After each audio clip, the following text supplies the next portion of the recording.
Hello guys, welcome back to the Beastie Room.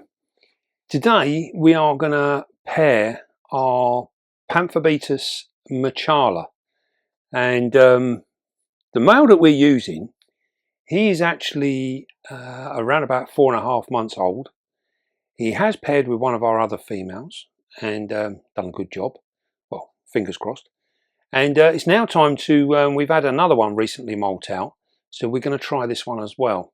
Now, as you can see, this video only runs for about 12 minutes, and unusually this particular pairing video we didn't have to edit at all, because they pretty much got on with it all the way through right to the end. Normally our pairing videos are the only videos that we edit. All the rehouses, all them sort of things, we don't edit them at all. But normally the pairing ones, because they take a little bit of time, we take away all the boring stuff. But these guys, you're seeing it as it actually happens. Now, these are particularly harsh on the males, the Pamphobeteus. Females are very, very strong. And unfortunately, this male does not make it. He does not get out.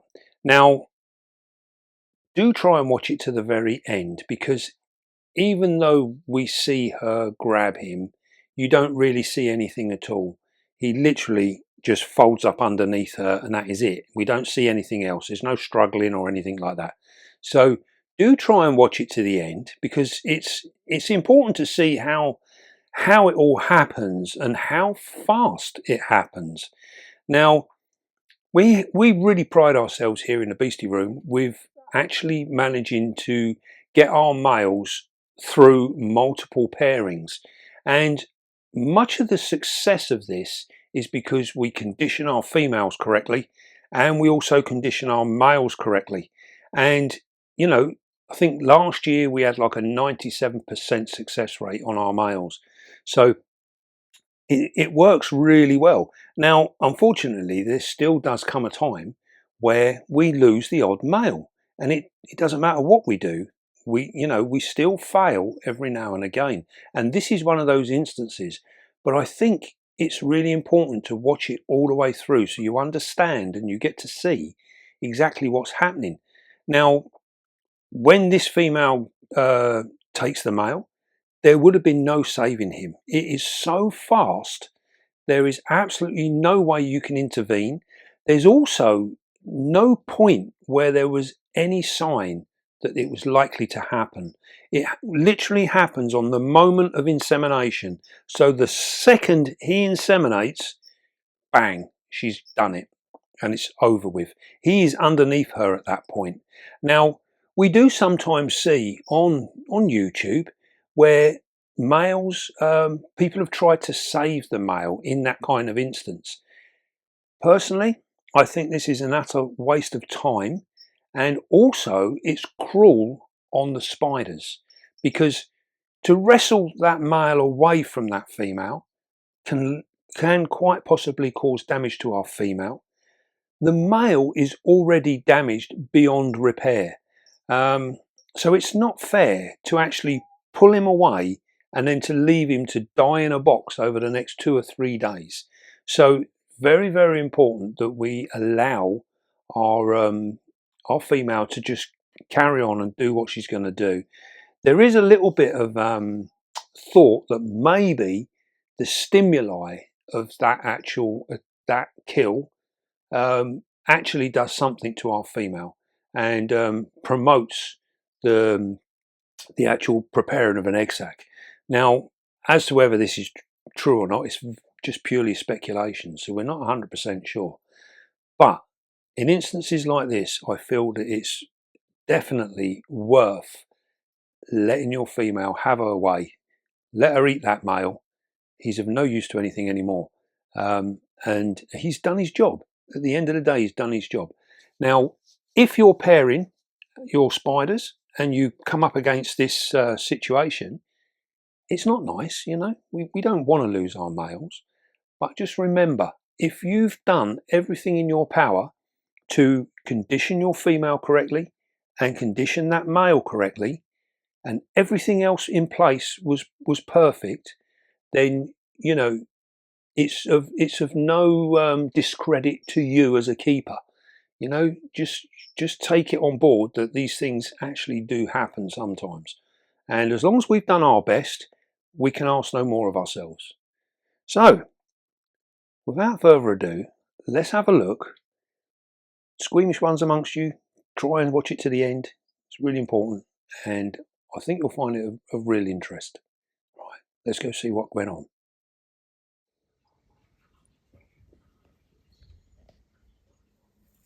Well, here we are about to pair our Pamphobeteus machala. And this is the male, and there's our female. And you can see the massive difference between them, not only in colouring but also in size. She's much heavier than he is. Look at the colour on him though. You'll also note there that he's got a bit of a bald bum. Now this guy's been mature for around about 4 months now. And he has managed to pair with one of our other females. And he's now going to try his luck with this one. Now these guys are temperamental, and I will warn you now, he does not survive this pairing. But it's worth watching right the way through to the end. It's nothing gruesome. Here you go, we've made first contact now. You notice there he's very confident. He's moved straight in. Now this female we know is absolutely ready. She's in prime condition, and we can know that from her colouring. She's almost black. And when these guys get near to the end of their molt cycle, they actually turn brown. So we know by her colouring that she's very fresh. And you can also see there that the abdomen on the guard hairs on the abdomen, really, really nice. She's a very clean looking female. Now you'll see there that she's splayed her fangs, and they are huge. Look at the size of them things. They are massive. Now you can see there that she's rocking from side to side, and he's throbbing and shaking as well. Nice to see the cameras picking up the male's colouring. Very, very nice.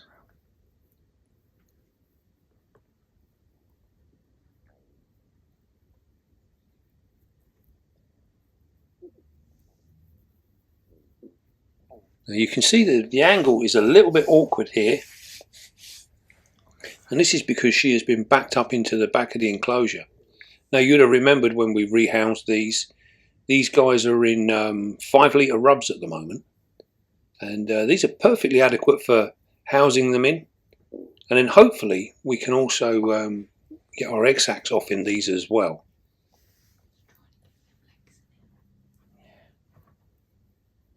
And you can see he's maintaining that constant contact.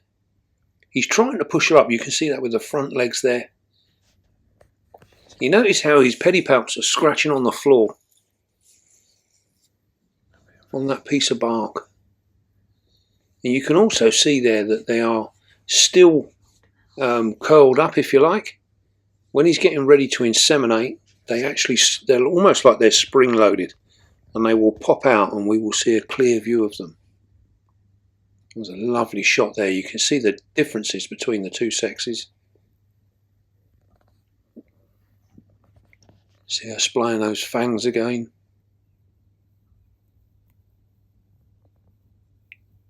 It's a really awkward angle for him at the moment.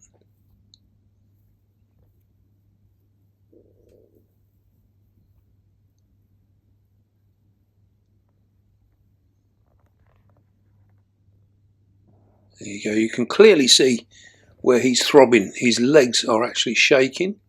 Look at those fangs. Oh my God, they are huge. Absolutely massive.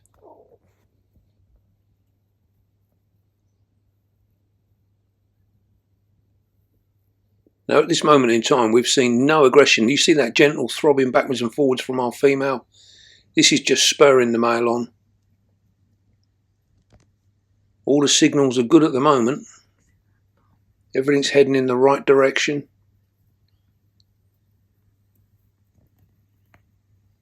As we were saying there, we've seen no aggression from this female. Now with the Pamphobeteus, they are renowned for being hard on the males. And we've had a few pairings where they get out and walk out and no problems at all.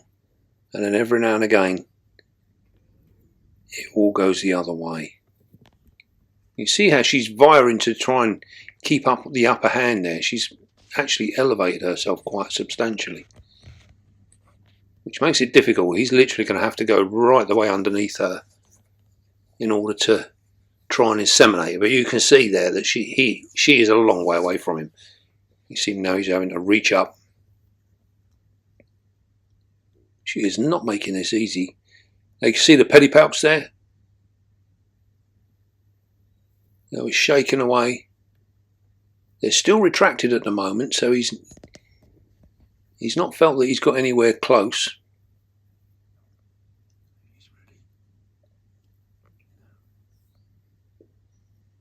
Now she's slowly coming back down again.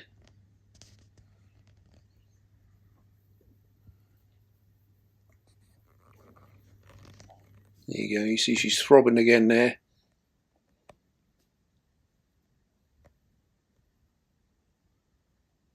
Now you can see there at certain points the intensity of his shaking and throbbing. It changes depending on what our female is doing.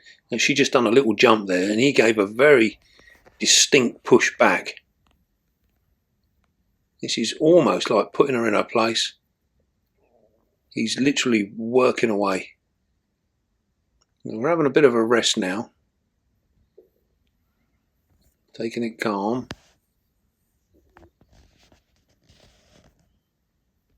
He can't afford to rush this. Very awkward position. We're going to try and come around from the other side now and have another look. See what we can see. You'll notice that they don't actually worry. As long as we don't go directly over the top of them and create a shadow, we're quite good with the filming. We can get away with an awful lot. The main thing to do is not to touch the enclosure or knock the table, any kind of outside disturbance. There we go, we've got a clear look at the epigastric furrow there. You can see how receptive she is. She is more than ready to pair.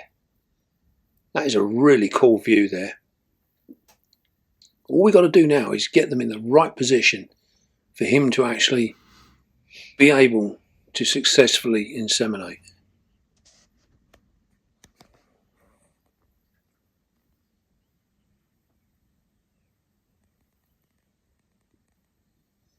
I sometimes wonder with these spiders where it takes them so long to actually get it on. These were reasonably quick. I think it took around about 10-12 minutes for this piece of video. And we haven't actually taken anything out, so you've seen it exactly as it's happened. We haven't edited this one because it was quite short already and there was no need, there was no real boring parts in it. They were constantly working all the time. Now you can see how he's backed off a little bit and he's allowed her to actually come down onto that piece of bark, which is a good move. Now she's turning around. Hopefully this is going to be a little bit better now. But you'll see there that he maintained contact throughout. There was at no point there was he not touching her in some way.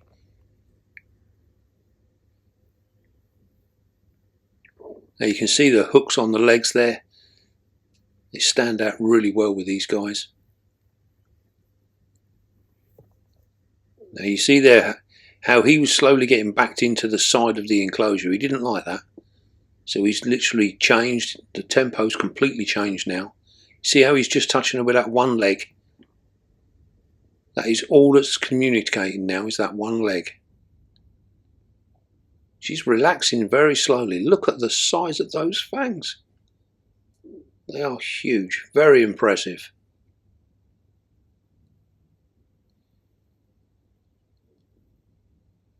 Now here we go.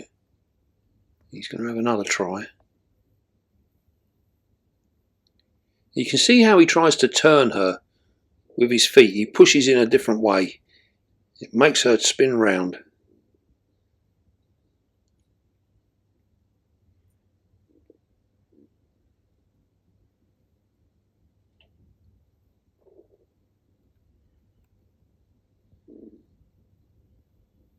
Now you'll see how he's turning her. This is how we turn them with the paintbrush.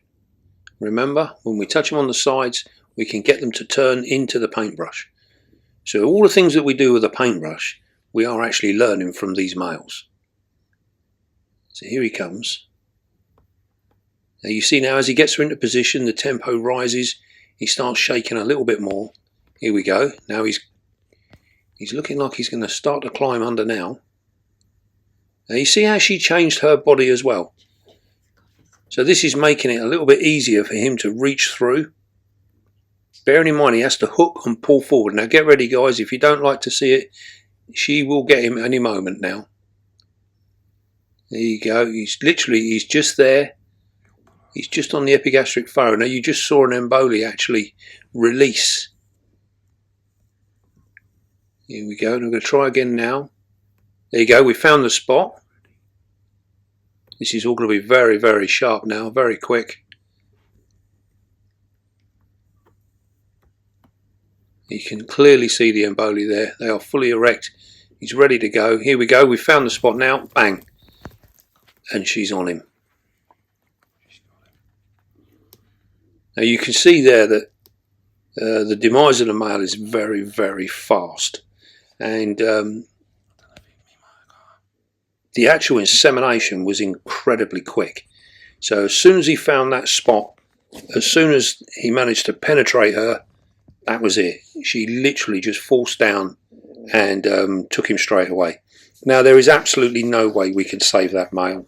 And even if we managed to get her off of him, he would be too damaged to actually do anything. So it's far better to allow her to carry on, let her consume him. That's one big meal. But unfortunately, a sad end for our male. Well, I hope you stuck with it and followed it right the way through. As you can see, it wasn't particularly gruesome or anything, you know. It was quite a clean end, if you like, and something that's going to happen from time to time. Now, on a better note, when we was watching them, did you notice how the tempo changes in the way that the male responds to the female? And also when he goes a little bit quiet and he slows down, you'll see how she changes and switches things up. That spurs him on. So she's encouraging him to get on with the job. You know, there's this constant backwards and forwards in between them. And then you'll see as she becomes excited, he gets even more excited and they start throbbing, tapping, everything's going at once. It's really, really cool to actually watch this happening. But another thing that was fabulously interesting, I think it's just amazing. It gets me every time.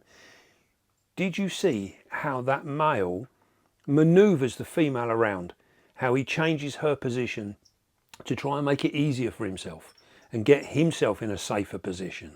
Now, when you've seen us rehousing our spiders and we move our spiders around using our paintbrush, we are doing exactly the same as what he is doing.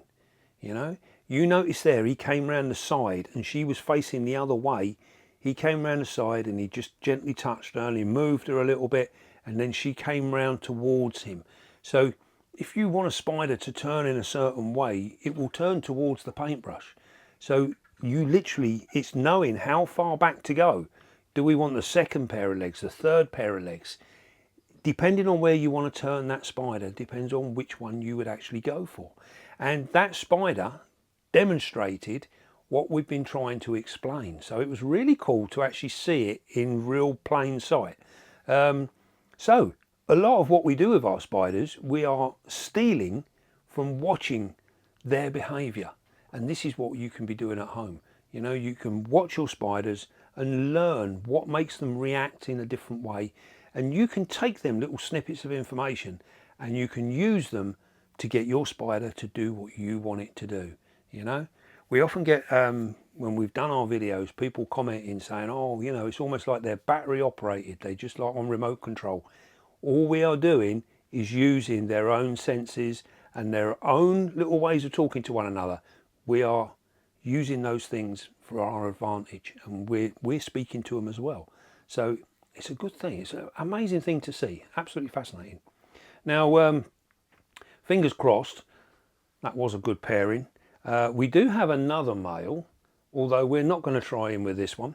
She's had her chance, so hopefully, fingers crossed, we'll get a sack from her. So what we'll do now is we will leave her quite dry at the moment, and we'll give her a month, 6 weeks, and then we will actually build up her enclosure and give her more substrate so she can burrow down a bit, and put a hide in there as well, one that's a little bit higher than the one she's got. These guys very rarely hide away. Even when we put them in enclosures where they got the opportunity to disappear, they still seem to sit out on the top most of the time. So we're going to give her a burrow, and hopefully she will go down and web herself in and produce an egg sac. But only time will tell. Now, we've got many spiders that have been paired, and we're still waiting on egg sacs. I think the only thing we've had come off so far is our Villacelli. I don't think we've had any others at the minute. Oh, we had an the Thai zebra leg. That had another egg sac as well. But apart from that, we are waiting for more to come. Right. Well, I hope you enjoyed that. A little bit of a different end, but this is all part and parcel of spider keeping. Right then, don't forget, be calm, be gentle, and love your spider. And I will see you soon, guys.